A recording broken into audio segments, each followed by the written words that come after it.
Welcome in, everyone. You are listening to the Authority Podcast here on the B Podcast Network. Thanks, as always, for being with us. Excited to share a conversation with you. Today, we're actually talking not only about one book, but two. My guest, Brian Butler, has a couple of recent books out that'll both tie into this conversation, and they're really all about giving every student the education they deserve, a gifted education, a limitless future. And we're going to get into both of those. But to tell you a little bit about Brian, he is an educational consultant, speaker, author, and award-winning former principal who's passionate about nurturing collaborative school cultures that unlock every student's unlimited potential. As a former school-based educator and principal, Brian worked with countless parents and parent groups, supporting and guiding them in their essential role in nurturing their children's growth and potential. He emphasized the importance of leveraging the unique strengths and insights that each family contributed. Brian is the co-author of What About Us, the PLC at Work process for grades pre-K to 2 teams. And he is the author of the two books we're talking about today. Every Student Deserves a Gifted Education, 5 Shifts to Nurture Each Student's Unique Strengths, Passions, and Talents, and Limitless Future, an action guide to nurturing your child's unique strengths, passions, and talents. Brian, welcome to the show. Thanks, Ross. I appreciate you having me on. Let's start with a little more about you. Can you share a bit more about your personal story, your professional journey, what journey you took to become an educator, right? What led you to that point, and then how that brought you to what you're doing today? Sure. It's interesting because my story, I was born in 1965. So I just told everybody my age. I just turned 60 a couple of weeks ago. But my story did not start in 1965. My story started in the 1940s. My dad was in high school in the 1940s, and his parents, my grandparents, were sharecroppers. My grandfather had a third grade education, and my grandmother had a fifth grade education. And back in those times, you just be think about it, in the 1940s, my grandfather was born in the 1800s. And so they were in this cycle of poverty. They were sharecroppers. My great great grandparents were enslaved Africans. And so this cycle of poverty just repeated itself generation after generation. So in the 1940s, when my dad was in high school, he said to my grandparents, his parents, Mom and Dad, I want to go to college. He would have been the first person in his family to go to college. It wasn't even really thought of in general for African Americans back then to go to college. I mean, some people did, but not where they were from. And they were all for it, Ross. They were like, this is a way to break the cycle of poverty. There's only one problem. They were sharecroppers. So they didn't own the land. They didn't own the house they lived in. There was a owner of the land, owner of the house. They lived in a one-room house with an outhouse. He had number of brothers and sisters. And so they were very excited. And so when the sharecropper, the owner of the land, came to the house, they told him, they were pretty naive. They said, Paul's going to go to college. He's going to be the first in the family to go to college. And the owner of the land said this, and they were shocked. He said, if Paul goes to college, then I'm going to kick you off the land and you're going to lose your right to sharecrop this land. And he closes the door and just leaves. And this was my dad's senior year in high school. I mean, he just decided that he wanted to go. And they had to make a decision because they weren't getting paid very much. The sharecropper back then, or the owner of the land, got like 85 to 90% of their profits. And so they only got to keep like 10% of their profits, and they got to live in the house. And so they turned to my father and said, "You got to go. Whatever happens, you got to go." They were actually brilliant because they had this foresight that they knew that education was freedom. They couldn't continue the cycle of poverty, and they didn't want my father to continue the life that they had. And so my dad goes to college. And I'm going to make a long story short, but he goes to Bowie State College, which is a historical Black university. Back then, my family was from the Eastern Shore of Maryland. So he went to Bowie State College. It's Bowie University, I think now.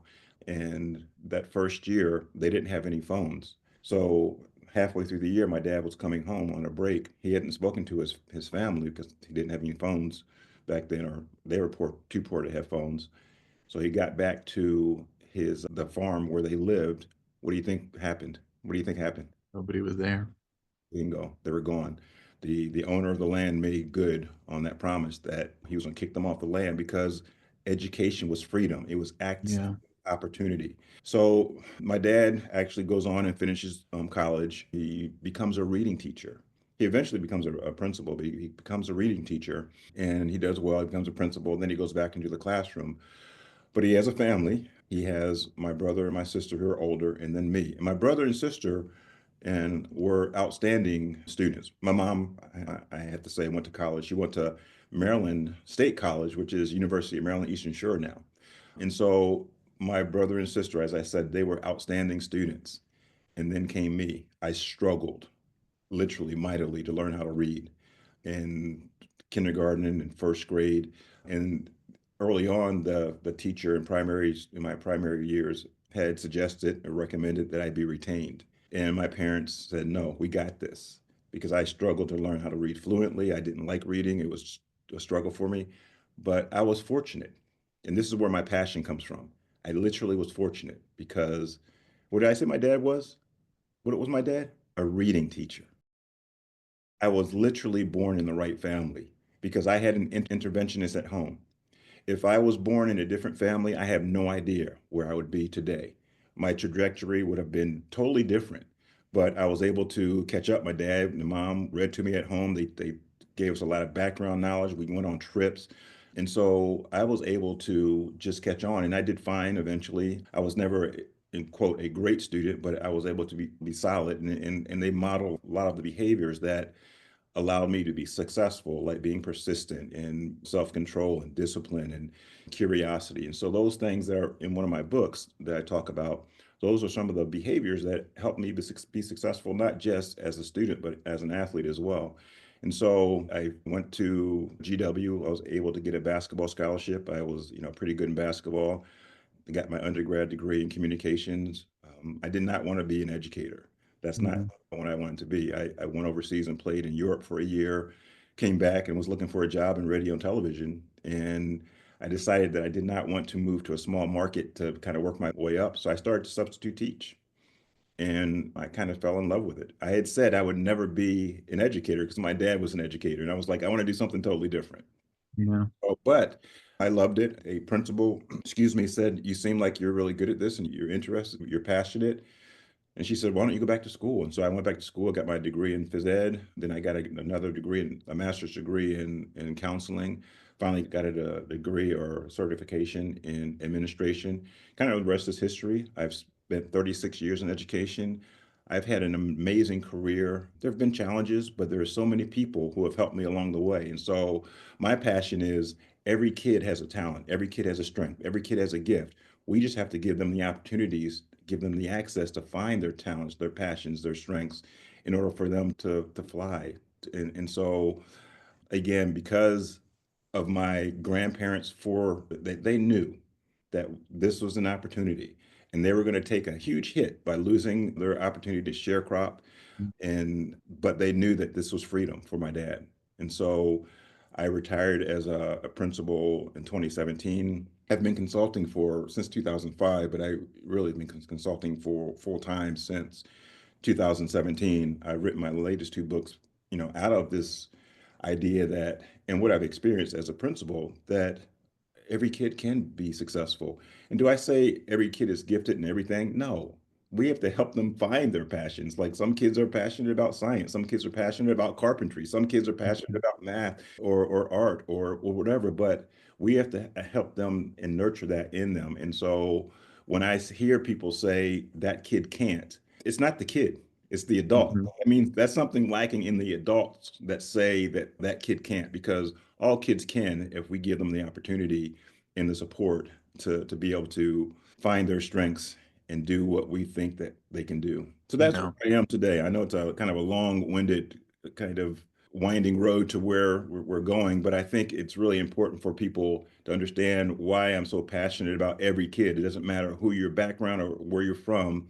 I think we as the adults have the collective knowledge, skills, wisdom, education, and I said collective. I don't want to put this on the backs of one single teacher. If we have a group of people in a school with all these degrees, then we should be able to figure it out for each kid. And my question is, what would you do for your own kid? And if you would do that for your own kid, then you should be willing to do that for anybody's kid because they are our kids when they come into those schools. Yeah. And you're making me think of a lot of things, and yeah, I'm afraid that it's going to lead to a very long and potentially either connected or disconnected string of thoughts, but related to the importance of the story you just told and the context of who the story is about, right? Yeah. You, your father, your grandparents, not hundreds of years ago. Like this was now, like the history, how close it is. And I think like a lot of times we have these conversations and we're going to talk about how to make education effective for every student, that we get to these points as history progresses where we just like kind of lose the appreciation for what it took to get to that point and start Sure. to maybe lose our perspective on it. I've seen it in some of the trends systemically in education in recent years, these kind of trends that I guess indicate like a lack of appreciation for the miracle that is universal public schooling Yeah. and the fact that it exists and that every kid can go, right? And whether that's related to, I mean, some of the more extreme views about we shouldn't have public schools to vouchers and all that kind of stuff. But I think they all,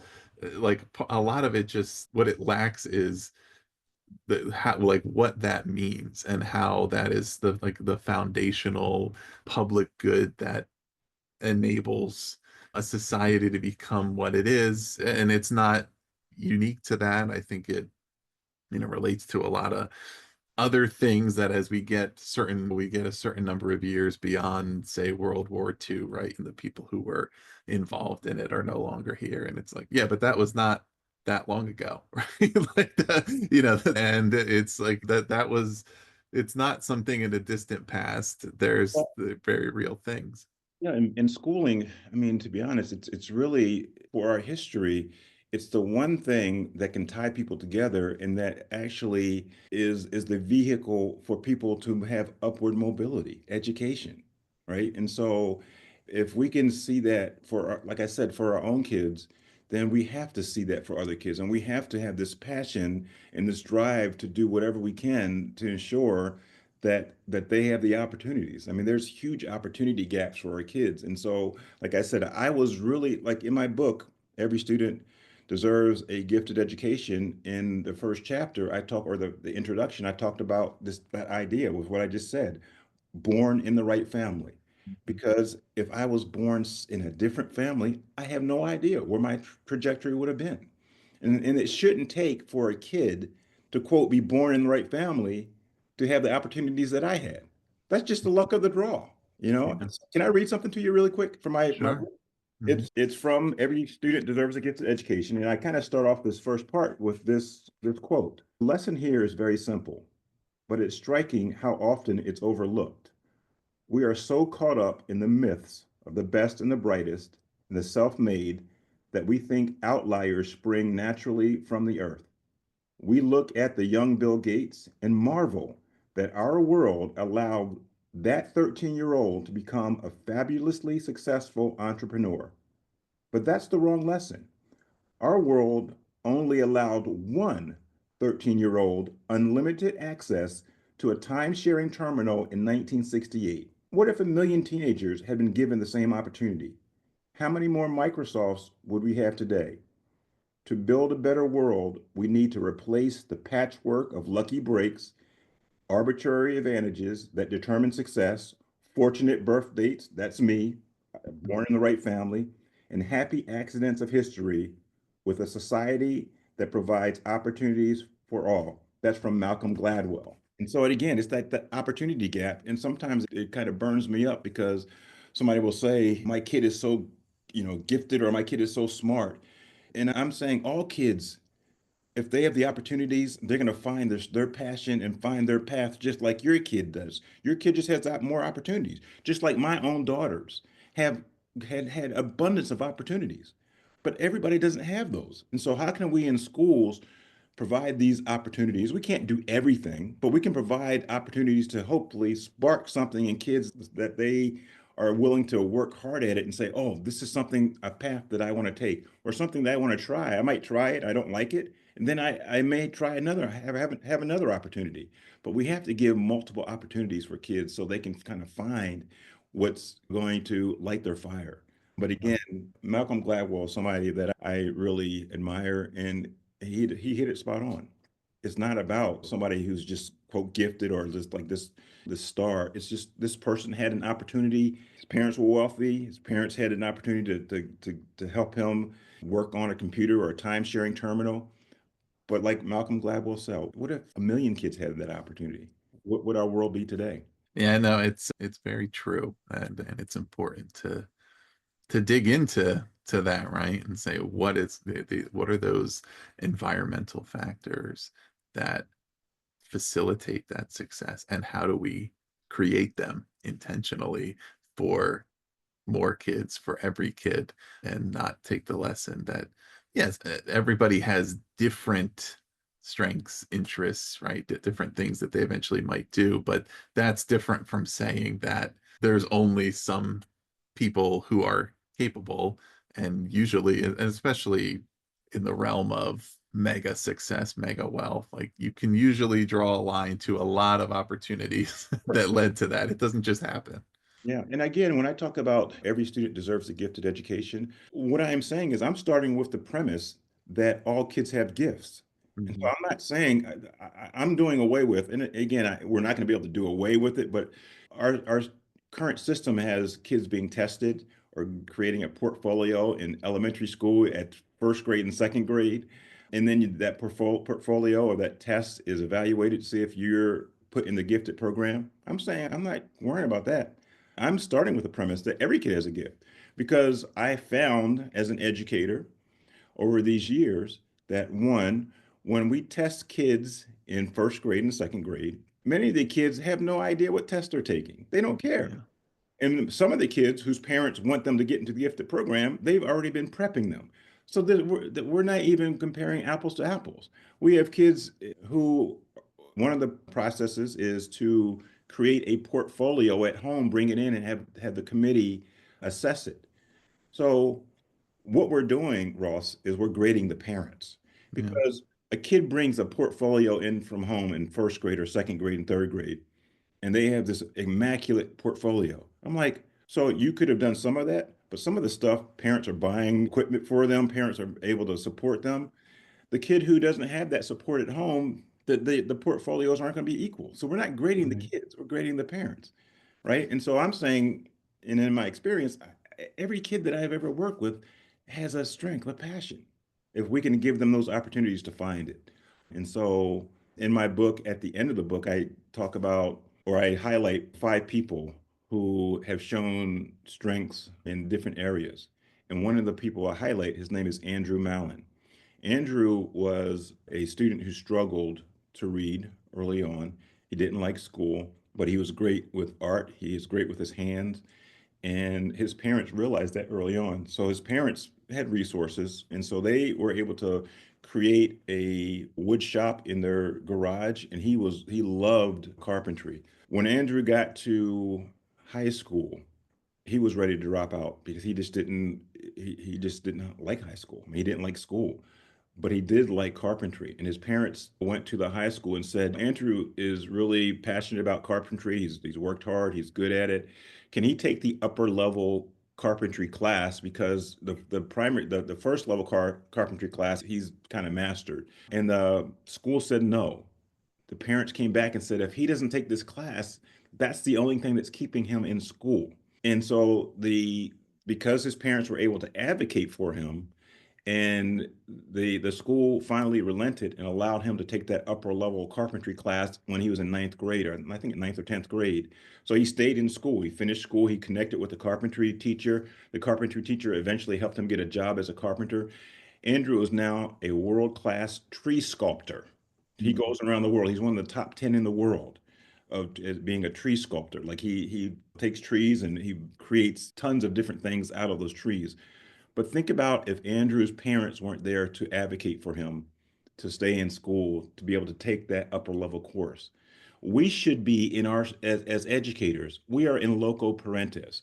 Every kid doesn't have the Mr. and Mrs. Mallon to advocate for their Andrew, right? And so every kid doesn't have those parents. So we as educators should be helping our kids find their strengths and pushing the envelope and challenging the status quo. Like if somebody is really good at something, like Andrew was, and we know that's keeping him in school, then why would we not allow him to take that class? So somebody in that school should be able to say, this kid is strong at this or is passionate at this. We need to make sure that we're allowing him to take this class or her to take this class.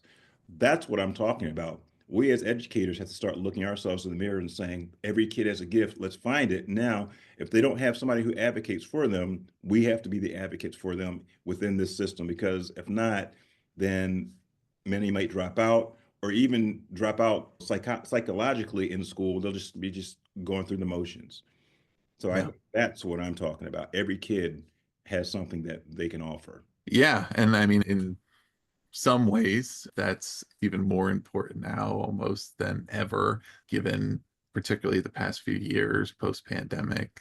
The chronic absenteeism challenge has gotten even worse. And that's a big thing. Like, there is evidence that schooling coursework that kids really want to be taking, that they feel like is relevant to them, is effective at keeping them in school, keeping them in present and engaged. Like, the absolute necessities, one, to graduate, is one, them being there, right? But then they're actually engaged and learning because they're taking courses they care about, they see the point of it, versus, as you said, either being disengaged or truant and on the path to not graduating, when it's very evident to them, well, what I'm learning here is not really of use to me. Exactly. And one of the things that I think we are realizing slowly, but through their passions, through what they're interested in, we can teach them literacy. We can teach them numeracy through, but sometimes we're like so stuck on they have to be in this math class, they have to be in this literacy class, which is fine. But sometimes kids will learn it through hands-on, project-based learning, all the things that we can do to help kids.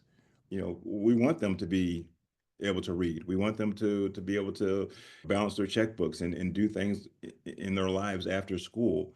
But sometimes we have to be a little bit more creative and a little bit more flexible in our approach. So let's talk a little bit about, so every student deserves a gifted education. I think it's, we should define what is a gifted education. I think you've indicated that in some ways, but to the title of this book, to even what some of the quotes that you receive from folks who admitted to, well, when I first heard this, I wasn't totally sure, but now that I've read about it, now that I've seen what Brian did in his schools, right now I get it. But yeah, what do you mean by a gifted education, and like what is the mindset shift that's necessary to basically come to the agreement with the title of this book and with the possibility of this book? Yeah. So as I said before, my definition of gifted is really looking at every kid and starting with the premise that every kid has a strength. And so I'm really kind of saying that the old model of gifted education, where we're going to test kids and sort and select and rank, that's not what I'm talking about. And like I said, those programs are so entrenched, and a lot of times parents want those, or the loudest parents want those, or the most influential parents want those, that they are entrenched. I'm saying, well, you can keep those programs, but we're still going to do the same things for all kids that we did. And so in my former school, for example, we said that, and I worked for a huge county who had gifted centers for kids in elementary school.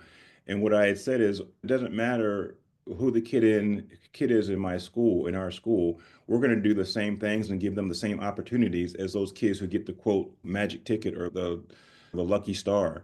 And so, if we're going to do, for example, Socratic seminar, which is a traditionally gifted kind of a practice, every kid is going to be able to participate in Socratic seminar.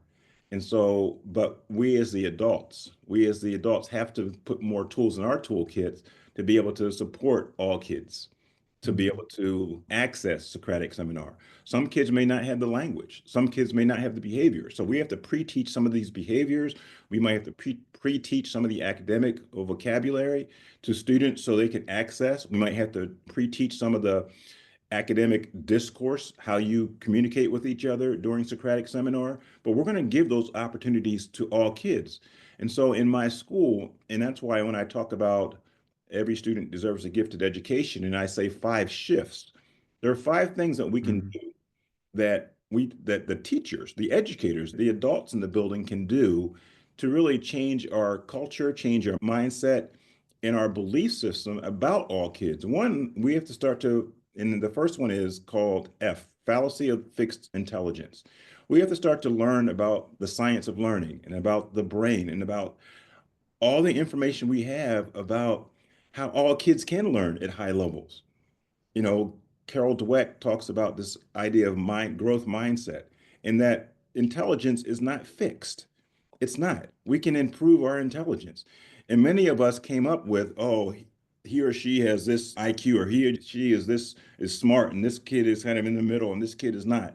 No, kids come to us at different levels, but they can all improve. And so we have to start learning about the brain, the science of the brain. We have to learn about the parts of the brain. And in my chapter 1 of Every Student Deserves a Gifted Education, under the fallacy of fixed intelligence, we learn about the parts of the brain. I teach people about the parts of the brain. I teach them about the chemicals in the brain and how they affect learning.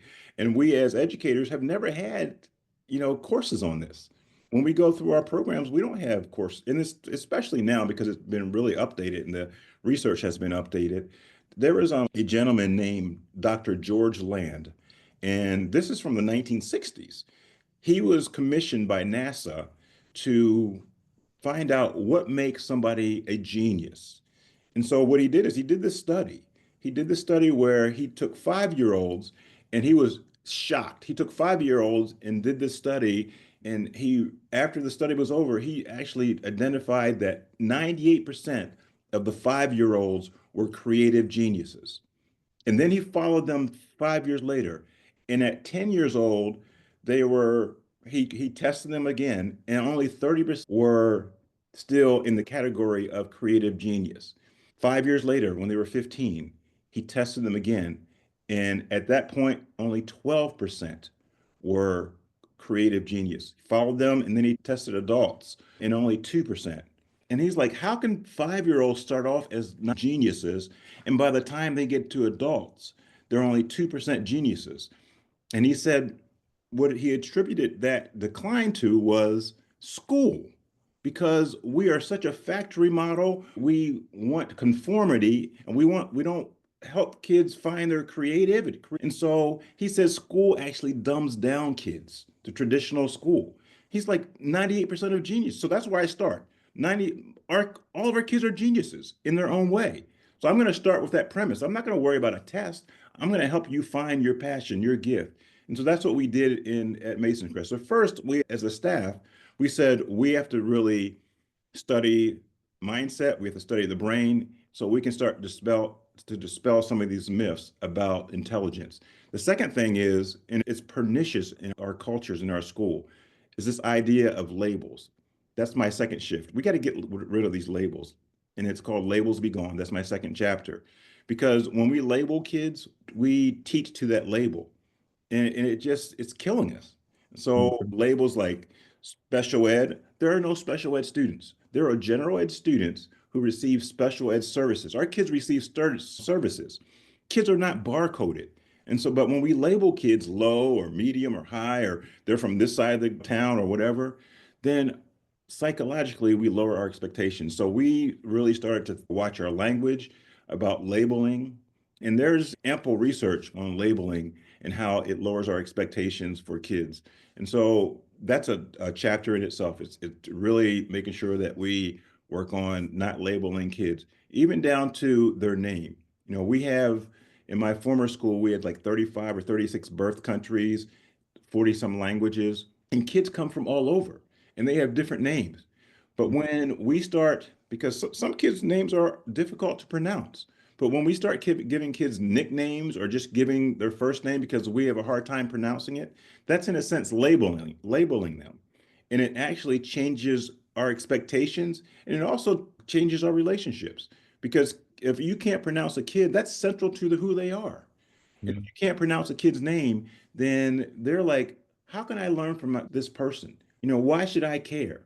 And so that's just part of it. But we label kids by the way we group them. If we have a paraprofessional always working with certain kids when they come into the classroom, that's a way of labeling. So we have to really think about this idea of, are we barcoding kids? Are we giving them a scarlet letter and changing our expectations because of that label?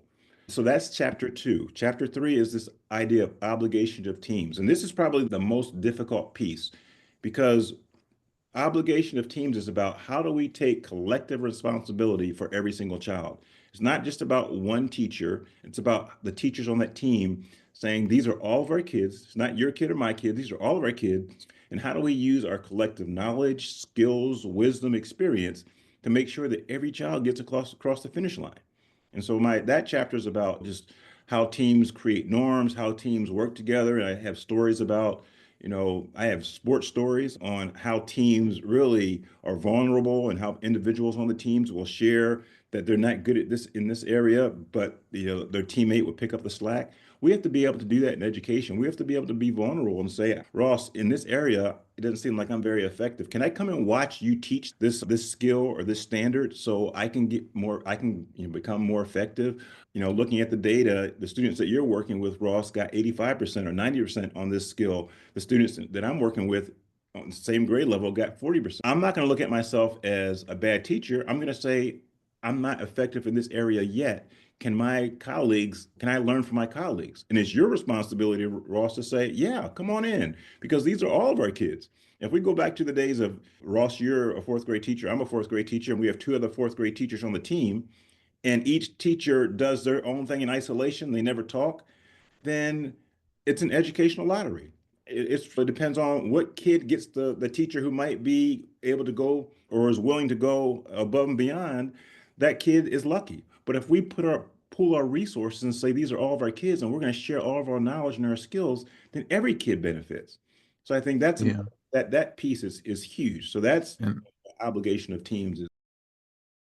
I want to stop on that, and we'll get to the last two, but I want to stop on those last couple to reinforce it for the listeners to make sure that they're really thinking about it. And one of the things that I like to do sometimes when having this conversation is I call it like introducing a little bit of that friction to say, okay, when we're talking about these, and they sound probably to most listeners like, okay, this sounds good. Like, but to stop on, okay, well, it sounds good, right? But it's not happening all the time. So there's something that is preventing it. There's something that's making it challenging. One thing also I do want to note that you helped me learn today is, actually this podcast recently, thanks to our listeners, we have attained or reached the top 3% of global podcasts. But you actually shared that you and I are in the top 2% because anybody listening knows that we are creative geniuses, right? If they're, but more importantly, kind of, I mean, these first three, like the fallacy of fixed intelligence, labels be gone, obligation of teams, they're interconnected in an important way. And especially it relates to the labels and it relates to the culture around how we name things, how we label, how we think about it, and doing that authentically, right? And it might feel hard at first. Sometimes it might just feel like semantics or, well, or euphemisms, right? Okay, we're instead of saying a kid is X, they're special education, we're going to say something else, or, but the reality is there's a culture around that, right? That once we start doing it, then it Yeah. changes the way we think about them. I'm not going to be able to cite The my way you source. think, the way you act, it changes the way you do business. Right. Well, I'm not going to be able to cite my source on this, whether it was a study, but there was a related thing that I had read, and I don't know, but it was around how your thoughts affect your actions, but also vice versa. And the, specific example was around spouses and the way they felt toward each other. And so spouses that went to marriage counseling and said, well, I just don't really feel like I love my spouse that much anymore, or whatever. And they were challenged to say, okay, here's what your task is every day. You need to tell your spouse you love them, right? And then over time, they report they started to feel that again. I mean, I feel like the same thing here. Like once you're in the habit and used to thinking about kids' strengths and their assets and talking about them in that way, it also changes the way you think about them. And eventually, it never occurs to you to use those types of negative labels Yeah. because your whole mindset has shifted. So while at first I think for some people it's just like fine, we'll do this or we won't use those labels, but we know what we really mean. When you have a culture around it and when you're in the practice of it, it really does make you focus more on the strengths. Yeah, and so and the other thing is, I just don't say this. I use research. I use evidence. So John Hattie talks about, and he has this huge database of research, and he calls it visible learning. And he has identified practices that work. And one of the things that John Hattie did is, he has maybe 230, maybe 240 practices that work for student achievement. Some work better than others. And what he has found that in his study is, and he uses effect sizes. And one of the things, I don't Mhm. want to get too technical, but one of the things he finds is that the average teacher for the average student improves a student's learning, or for any student, improves student learning 0.30. And he said just by being alive, a student learned something. So they improved 0.10. So together in a school year, a student, improves 0.40 in the average teacher's classroom. And this is Mhm. like a huge study. I mean, thousands of studies and millions of kids. And so when he looks at labeling, because labeling is one of the effect size, one of the practices, he says that not labeling kids is higher than the average teacher in the average year. So look, Mhm. the average teacher is 0.40. Not labeling kids gives you an effect size of 0.60. And so some of the research, and that's what we have to do is as educators, we have to look at some of the research and the evidence. And so it's not just saying we shouldn't label them. We know that we should not label kids. But when you Yeah. start to look at some of the research and the evidence, it's like, okay, one of the things I do in the back of my book, Ross, is I talk about resistance because in education we have so many different initiatives, and to be honest, educators can get jaded. We have initiatives all the time. But one of my colleagues and good friends, or two of them, Luis Cruz and Anthony Muhammad, they wrote a book called Time for Change. And before that, Anthony Muhammad wrote a book entitled Transforming School Culture. And he talks about why people resist change. And that's what we did in our schools also, is use some of these tools. People resist change because one, they don't know how. Like we have all these initiatives and we say, okay, you just do this, and people resist. They're like, well, we haven't had the training. We haven't had the time, training, support to do what you're asking us to do. So people resist. So we start by, with this part, is by building shared knowledge, learning together, sharing the evidence. People also resist because they don't know why. Again, we've had so many initiatives. We're like, why should we change? If we get a new principal, they might change the initiative or they might Mhm. change. Yep. So people have to really understand why. People also resist because they don't trust the leaders. And so in our building, in my building, as a administrator, we always said that the administrators were the lead mistake makers.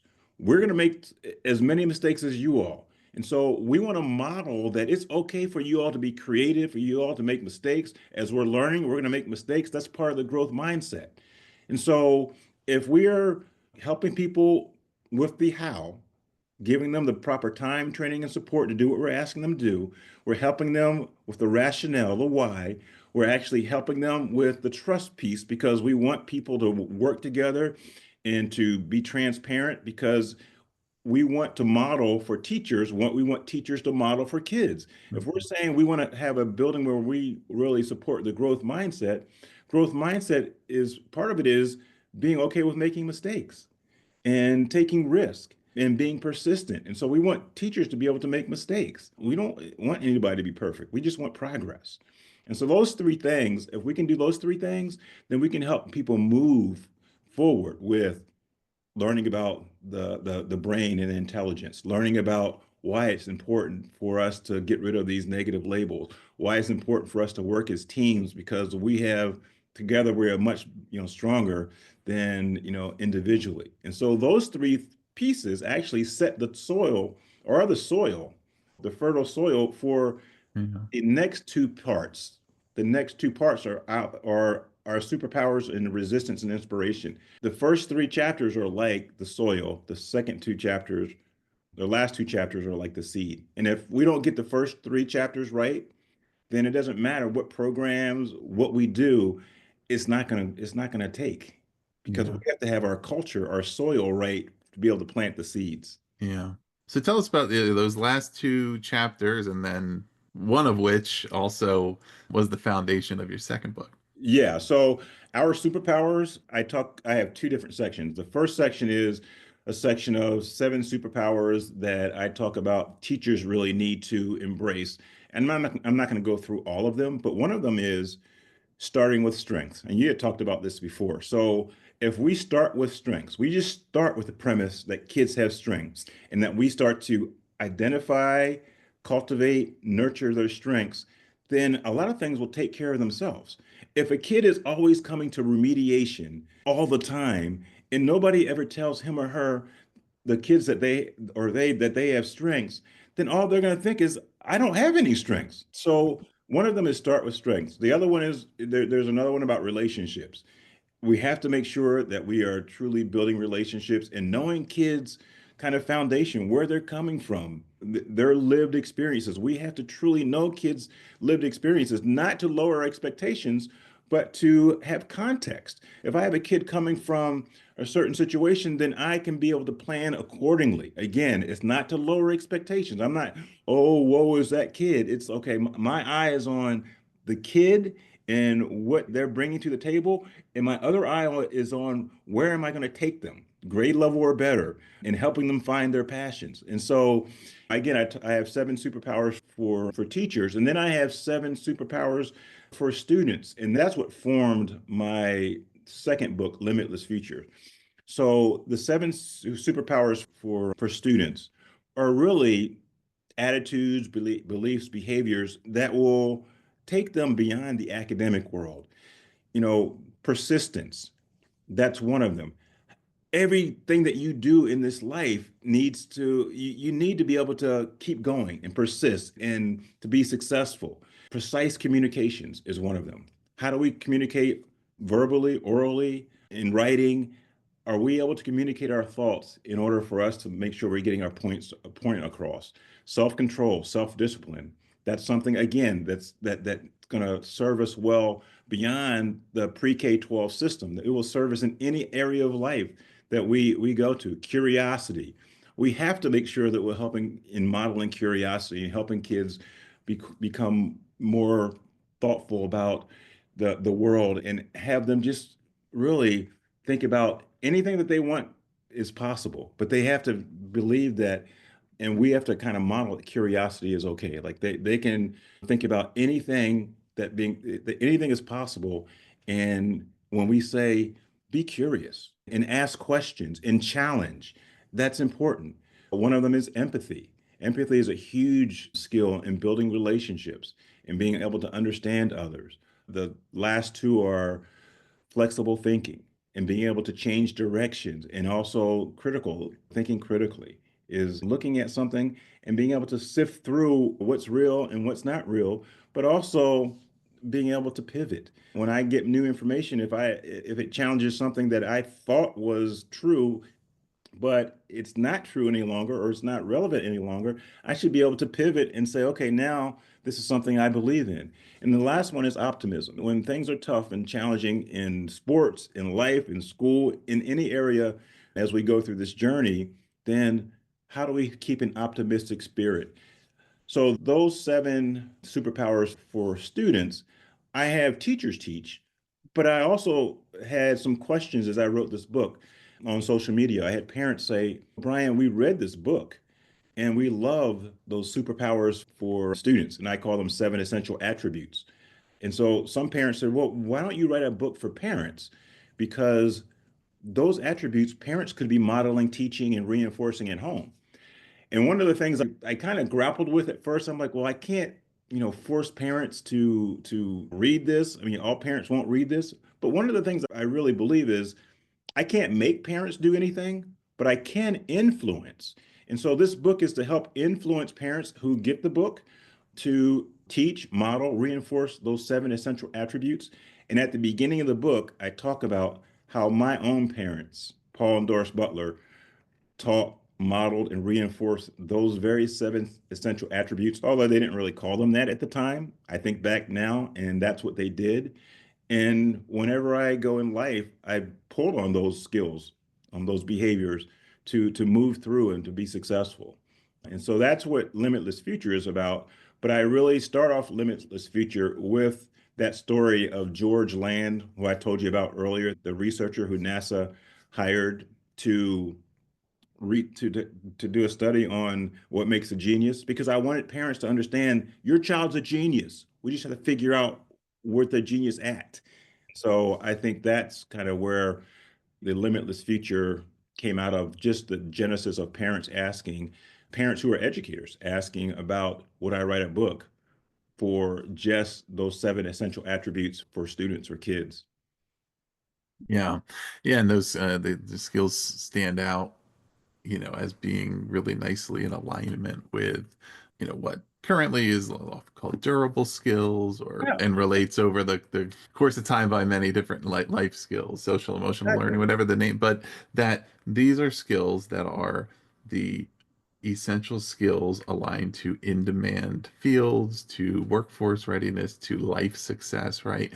And going back to what you talked about earlier, and to George Land and the study and the that factory model, or that how school was kind of educating that out of kids a lot of time, that much of the reason probably why that those things were deprioritized, or why it still was a struggle, or it still is today in a lot of places, to say like these are what kids need to be learning, is because if people just, I guess, didn't know how to teach them, right, or Yeah, felt like they couldn't be learned, like they were just intrinsic. And some kids have this, some kids are creative, some kids aren't, some kids are curious, and but in fact, especially in how rapidly evolving the world is, and how the jobs of the future are going to be totally different than what we even know about today, these type of skills and persistence and being able to learn about learning, right? The curiosity to learn new things, communicate, be adaptable, flexible, that is the best thing that you can learn. There's a subject matter knowledge, there's other things, but we can't necessarily know how kids will have to apply all those things in the future, or exactly what they're going to be doing. We can anticipate, I think, with a high degree of certainty, that they will do more than one thing over the course of their life. They will have multiple careers. They will change course a number of times, and in order to do that, they need these skills. Well, and you're exactly right. And one of the things that I talk about in the book is some of these skills, some of our kids come with because they've been modeled for the first 5 years of their life. And so when it's time for them to take an assessment to go into the gifted program, they are persisting. They have self-control. But some of the kids don't have those attributes yet because they haven't been modeled or taught on a consistent basis. And so we say this kid is gifted and this kid can't sit still. That's so we're not comparing apples to apples. And so we really have to again rethink how we view kids. As you know, after 36, 37 years, I truly believe that we rank, sort, and select and grade the home. We're not grading the kids, we're grading the home. And I have to be honest, because when my kids needed something, a project, my wife and I would go out and buy things for them, and they would get help at home. One of the things that we did in my former school is we got rid of homework in elementary school, and we looked at the research. And what is homework supposed to be? It's supposed to reinforce the learning that was taught during that day. So if it's just supposed to reinforce learning and a kid goes home, they go home to a computer, to parents that read to them, to parents that are going to support them with their homework, then that's great. But if we have another student who goes home because their parents are working two, three jobs. They go home with other siblings who are not, or they're there, but they're not going to reinforce their homework. Then they come back in, and one student has his or her homework done, and the other student doesn't. And then we are penalizing the student. So what we Mhm. said is, how can we actually make sure that we are reinforcing what we teach during the day? And so we created what we call a workshop model where the teacher teaches a lesson. He or she works with small groups of students to reinforce that lesson, and they kind of circle through that teacher. And if a teacher sees that a student didn't get something, then they're going to actually work on reinforcing that standard, that lesson, what that skill that they taught right there, and have that student practice right there in the classroom so they don't have to go home. One, it Mhm. takes the pressure off of home because parents are going crazy anyway with all the things that they have to do. So we're like, let's get rid of it. Plus, we know in elementary school from the research, and it's in John Hattie's research, homework is like, it's like a point 0.1 effect size. So it doesn't really matter in elementary school. And so like, take that off the plate. If we can reinforce what we taught during the school day that access homework. And that's what we did in our school. But we had to learn together. We had to learn about the research. We actually brought parents in to learn with us because, we can't just say no homework because parents will be like, well, what do we do now? Because sometimes parents use homework because they do it because it was done to them. So we brought parents into our learning together so they can spread the word about, okay, this is what the research says, and this is how they're going to reinforce what they taught during the day so kids don't need to do homework. So we have to make sure that we're one, involving the community, involving the parents. We did the same thing with growth mindset when we started studying about the brain. We invited parents. We had like a 5 session book talk as a staff, and we invited just parents who wanted to be a part of that book talk. And some parents came, and I had parents write testimonials in Every Student Deserves a Gifted Education about how enlightening learning about growth mindset and fixed mindset from Carol Dweck's work. Because again, parents only know what they know, and they only kind of respond to how they were taught and the schooling that they went through, right? Mhm. So we have to start to, one, as a school system or as a profession, open our and be a little bit vulnerable and open our trainings up to some of our parents. So parents are like, oh, this is what they mean. Sometimes we just do stuff and parents are like, either we'll follow what you did or they push back because they're like, this is not the way it was done for me. And we can't continue to do schooling the way that was done to us because we're not preparing kids for our past. We're Mhm. preparing them for their futures, and we can't use a lot of the things that we did in our past to prepare kids for their futures.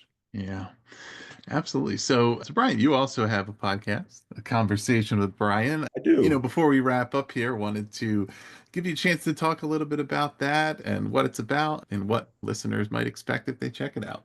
Sure. Before I do that, I just want to say at the end of Every Student Deserves a Gifted Education, I talked a little bit about it when I shared about Andrew Mallon, but Mhm. it's the last section is called Resistance and Inspiration. I talked a little bit about the resistance, why people resist, but the inspiration piece is a lot of times people will say, well, this sounds great, but how do we do it?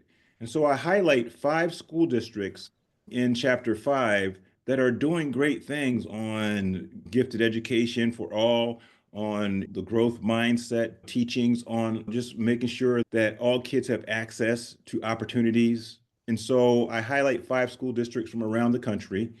And also, I highlight 5 people who have really benefited from some of the essential attributes that I talk about for students. Again, one is Andrew Mallon. So, again, I wanted to make sure that people think Brian writes a book. Well, what does this look like? And where can I see it in action? So, those are 5 school districts from around the country, and then 5 people who I highlighted.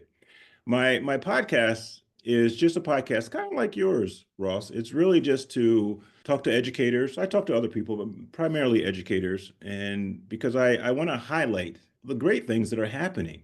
I think we talked about this early on, maybe before we came on, but we have to start shouting to the world what we do as educators. There are so many things that happen in our schools, in our districts. There are great things that are happening. A lot of things that are very exciting. and people need to know about it. Educators are kind of modest, and I want to just shine a light on a lot of the great things that are happening in our country. As I said before, you can have a school where the test scores don't look real great, but you have some kids who are coming in for whatever reason, two, three grade levels behind into the to that year, and they improved two grade levels with our internal data, but they didn't get to that. They didn't improve three grade levels to be able to pass the state tests. But improving two grade levels in 1 year is huge. Mhm. But the general public doesn't hear that. So we have to start shouting to the world all the stuff that we do that is great. Now, do we have some challenges and things that we need to look in the mirror and say we need to change some things and really start to ramp up some of our practices and some of our learning? Yeah. But my podcast is to highlight some of the people who are just doing some great things, not just in our country, around the world. I've had people from Australia and others on to share because we have similar challenges around the world with education. But I just want to highlight people who are doing some good things, and many of them written books, many of them written a number of articles, have been celebrated. Some of the same people who have you've had on, but I just want people to know that we're going to start shouting and becoming going on the offensive with some of the things that are happening in our profession because there are great people who are doing a lot of good things for students, and we just need to tell people what we're doing and be transparent about it. Yeah. And you end every podcast with, as I go, I am wearing you. But tell our listeners about that as well. I use that at my dad's funeral. One of the things that I say is there is no self-made person on this planet. I do not like that term because everybody has help. Nobody can tell me that they just were successful on their own. And so I use this old African proverb that my wife shared with me a long time ago, but I use it at my dad's funeral because it's a proverb that really, as I go, I am wearing you. It just talks about all the people who have helped me be successful. When you hear Brian Butler, or you see Brian Butler and all the books that I've written for books, contributed author, solo author, being in the profession for 36 years, it's not because of Brian Butler. There are hundreds of people who have poured into me. I wear my grandparents. Unfortunately, I never met my grandfather. He died before I was born. But I am wearing him. I'm wearing my grandmother, my grandparents on my mom's side, my parents, all the coaches and teachers and educators who poured into me, the people who, saw something in me to be an educator. Everybody who has helped me along the way, I am wearing. And so as you see me, you're seeing hundreds of people who I represent. And I think that's the case for many people who are wearing others who have supported them along the way. Me being successful, as I said, I was born in the right family, and then I had a lot of people help me. Now, I worked hard. I'm not going to say that. I've tried to treat people well. I've tried to cultivate relationships, but all those things were modeled for me as well. Right. And Mhm. so I'm not going to sit here and say I'm some superstar and it was all me, being successful. No, you're seeing a combination of so many people who have helped me along the way. And so as I go, I am wearing them, and that's kind of where I get it from. Yeah. Well, that really resonates, and even I think came up in ways both explicit and subtle in this very conversation. You're, I think, much better at citing your sources and remembering where you learn things. But as we have these conversations and do these episodes, right, and or listen to them, right, there's things that you pick up on and wisdom that's shared and ideas, and it all goes in there somewhere, right? And it benefits us. And yeah, as you go through our lives and our successes, our failures, and none of it is done alone. It's all shared. So I think it's a great way to tie this all together. And listeners will put the links below where you can learn more about Brian and his books. Anything else on your website besides the books, the podcast, anything else listeners should check out? No, I mean, if they check out my website, they'll find a lot of information, and I think that's about it. I think, the last thing I just like to say is, and this is tied into this idea that every kid has a gift. Oliver Wendell Holmes had this quote, many people die with their music still in them. We don't want people to die with their gifts still in them when they haven't shared them to the world. I say, what is a gift? A gift is something that we give to others, right? And it makes us feel good. Every kid should have something that they can give to the world that makes them feel good. I don't want kids to die with their music still in them, with their gifts still in them. Awesome. Well, thank you, Brian, for being here. Thanks to the listeners. Again, we'll put the link below to Brian's website where you can learn more about all of this. Please do also subscribe to The Authority if you're not already to hear more of our conversations upcoming, or go back and check out some of our older ones if you haven't heard them yet, or you just want to hear them again. But we will continue to bring you valuable conversations like this with great guests every week. Brian, thanks again for being here. Thanks, Ross. Appreciate it.